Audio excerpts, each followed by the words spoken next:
Is there something fundamentally different about AI that makes all of this more complicated? Absolutely. That's a great question. Business investing is about finding companies that can't be disrupted. AI is the ultimate disruptible asset or technology. And that's what makes investing treacherous, is that you own a business that's enormously profitable, management gets, if you will, fat and happy, and then a new technology emerges that just takes away all their profitability. And AI is this incredibly powerful tool, which is why every business is saying, how can I use AI in my business to make us more profitable, more successful, grow faster, and also disrupt or protect ourselves from the incomings. Coming up in today's show, a look at the market's reaction to Nvidia earnings. We'll dive into the numbers and what they mean. Hedge funds are selling tech stocks, along with a number of big insiders bailing. A look at the latest Fed minutes, the good news for Chinese stocks, and natural gas rips up 11%.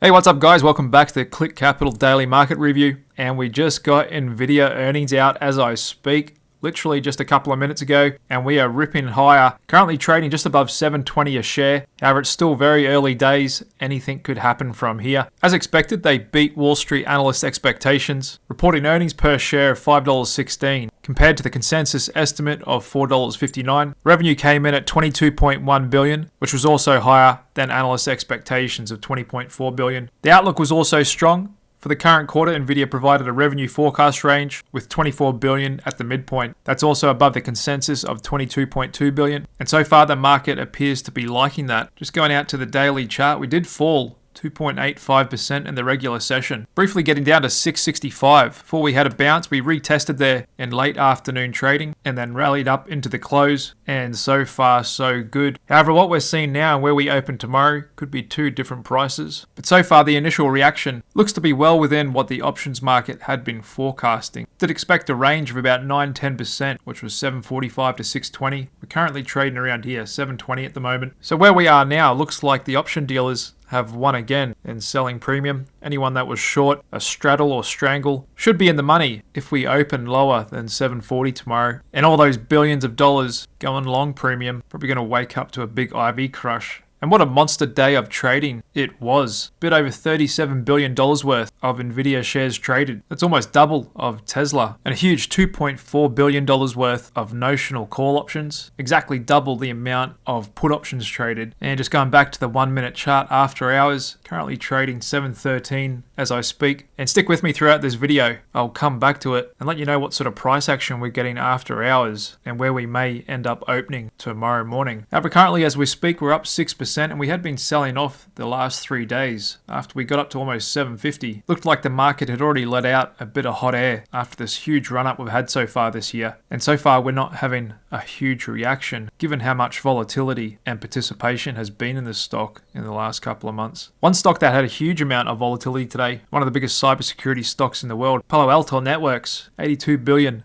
tech stock, down almost 30% today. On the back of their earnings, and even though they beat, they gave a really negative guidance and changing some contracts with customers, allowing them to get their services for free whilst they get off competitors' networks. Market really didn't like that and slammed shares down, also on the back of their warning of spending fatigue among cybersecurity buyers. And so we're getting some pretty big moves in this market. Volatility is starting to wake up. We can see that in the VIX index. Just a bit over a week ago, we're trading with a 12 handle. Here we are today, getting above 16, for only the second time in the last 3 months. And some are pointing to the similarities between the AI boom of today and the telecom bubble of the 1990s. And one thing to remember from that period is that telecom stocks never made it back to their bubble era peaks. Even as cell phone adoption by 2024 surpassed even the rosiest forecasts from the bubble era. So basically that means in relation to AI, even with widespread adoption of the technology, may not be enough to justify the lofty valuations of the so-called Magnificent Seven and other AI plays. That's because, like we see time and time again with new technologies, they often become democratized and transformed into a commodity. And so it's possible that Nvidia selling these H100 GPUs for $40,000, maybe one day they'll sell for $400, absolutely eroding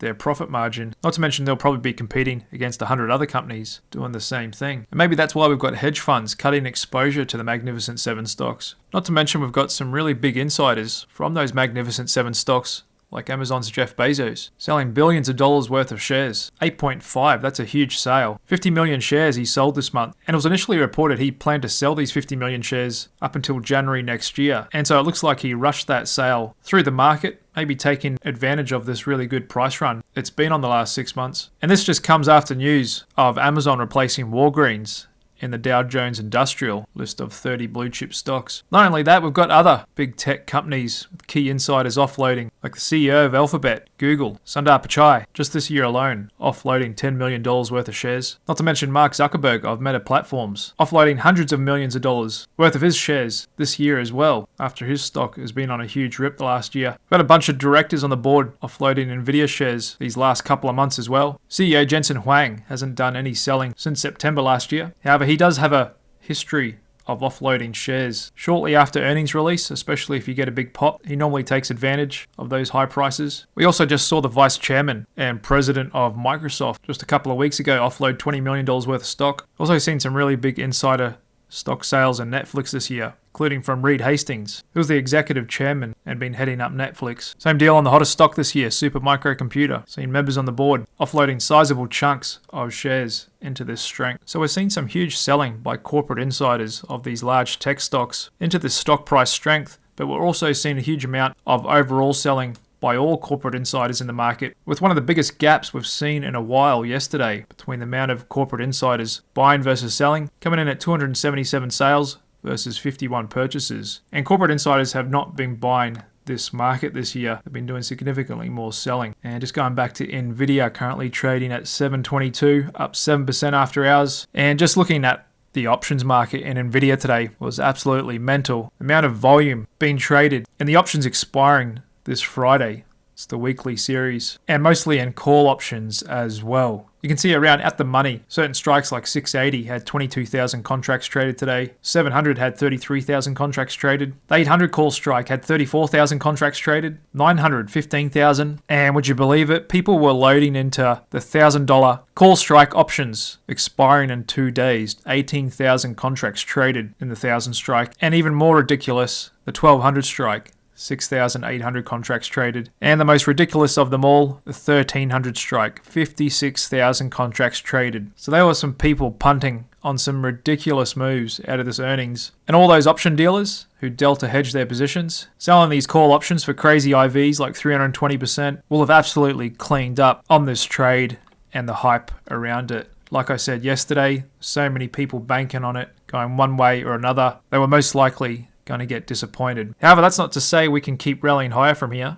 Currently trading 730, up 8%. Like I said, for those people buying at the money straddles, the price will have to trade above 745 tomorrow before they even start making $1 of profit. Otherwise, if we open in between these two orange lines, then it's the sellers of Volatility that won this trade. And we'll come back to Nvidia in a few minutes. But before that, we'll just take a quick look at some other news we got out here today. Got a look at the latest Fed minutes, and no real surprise there. Jay's been saying for a little while they need to see more evidence of inflation coming down. I think they want to see a two-handle on the CPI before they signal their intent to the market to cut rates. Otherwise, for now, they're still a little worried on inflation coming back. And so no doubt that's causing them a little unease, because if they were to cut rates, and then we see some surprise upticks in CPI and the like later this year, they're going to have a lot of egg on their face, and they don't want to be blamed for another resurgence in inflation. They'd rather blame it on supply chain disruptions like they did last time, not the fact that they held rates at rock bottom lows for years and years while pumping the market full of liquidity. According to them, that's not the cause of inflation, but it's rather Russia or something like that. And no matter where you are in the world, I'm sure you all feel the pinch on food prices, whether that's at home or out, showing the portion of our food cost compared to our income is at 30-year highs. With prices at restaurants and other eateries up 5.1% last month compared with January last year. And so you got to remember, inflation kind of becomes embedded even when it slows down and we get disinflation. Unless we got a really, really bad recession, those prices we enjoyed a few years ago ain't coming back at all. And what a sharp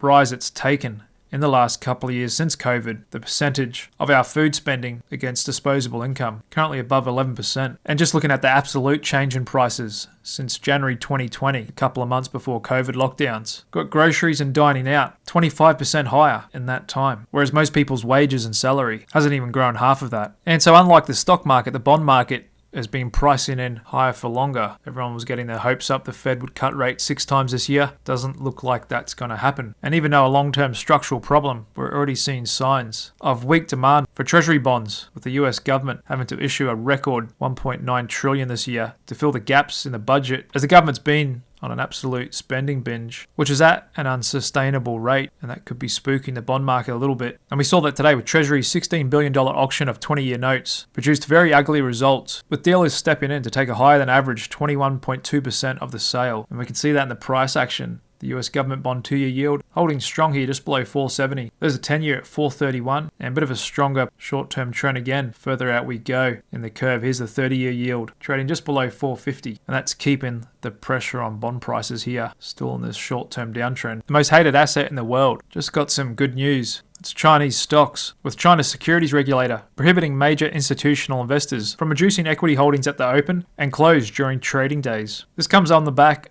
of President Xi Jinping, who appointed a new top markets regulator, and they're pulling out every trick up their sleeve to try and put a bottom in the stock market and prevent social unrest and sending them further into a death spiral. And so they're going to keep pulling out new regulations and stimulus measures to try and get the stock market climbing again. This comes on the back of news yesterday of a bigger than expected interest rate cut by some of China's biggest banks, as they're still mopping up all the mess from their property sector. And the market really liked all that news today. Chinese securities, one of the best performing asset classes today, the most popular ETF on US exchanges, FXI, trading up to monthly highs, and Alibaba holding ground above $75 a share. And just a quick look at Nvidia as I speak, trading up a little higher now, 741. Looks like we just bounced a little bit off 745. That's the level we have to go above for those that were long volatility to start making a profit. Otherwise, if we retrace back from here, then it'll be the short volatility sellers that end up coming out ahead. Out of all major markets, we saw the biggest rip today in natty gas, up 11%. After we got news, Chesapeake cuts production outlook, with a commodity analyst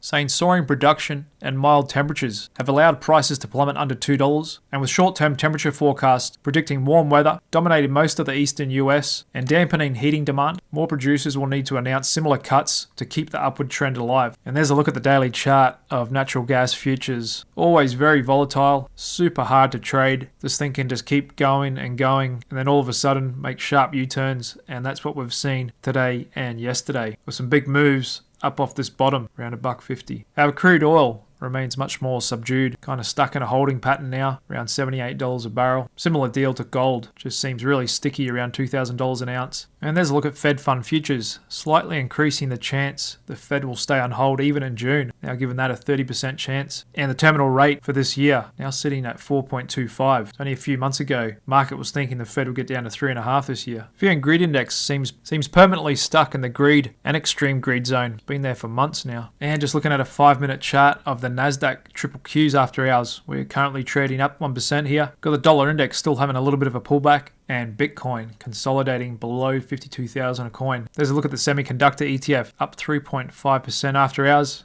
on the back of its largest holding, Nvidia, which is a quarter of the fund. The winning sector today was oil and gas, up 2.88%, followed by energy shares as well, putting in a good day there, and the defensive sector of utilities, regaining its 50-day VWAP. Apple's been a bit weak of late, trying to hold ground above 180, and this is a zone where the stock has turned before. I can draw a support box right through here, and we can see prices turned off this 180 a number of times in the last 6 months. Previously it was resistance, then we broke through it, and we've come back and found support there a couple of times. There's a look at Microsoft trying to hold on to its 50-day VWAP, Alphabet looking a little similar to Apple, and Amazon looking a little similar to Meta, trying to hold on to its earnings gap that it's currently consolidating next to. Tesla as well, trying to hold ground above 190, and just going back to the 1-minute chart on Nvidia, currently at 732. Looks like we bounced off that 745 that option buyers need to turn a profit. There's a look at some of the other hottest stocks in the market. ARM Holdings, just going down to a 5-minute chart after hours. That's liking the action from Nvidia, trading up here a bit. Same deal with Supermicro, currently up 9%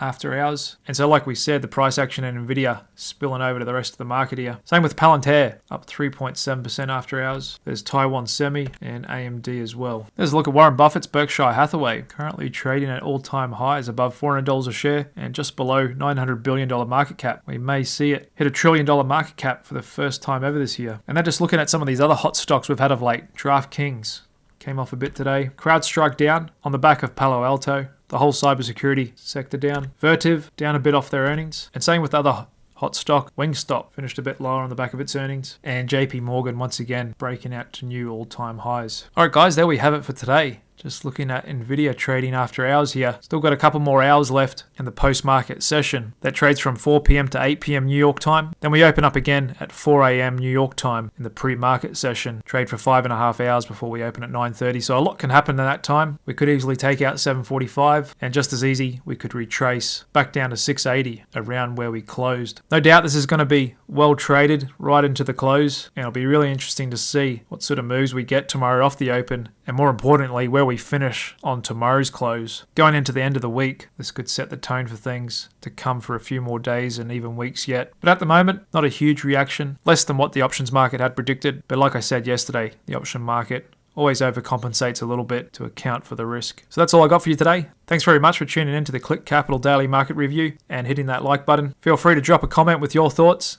as I reply to everyone. Otherwise, I'll see all you guys tomorrow night. Cheers.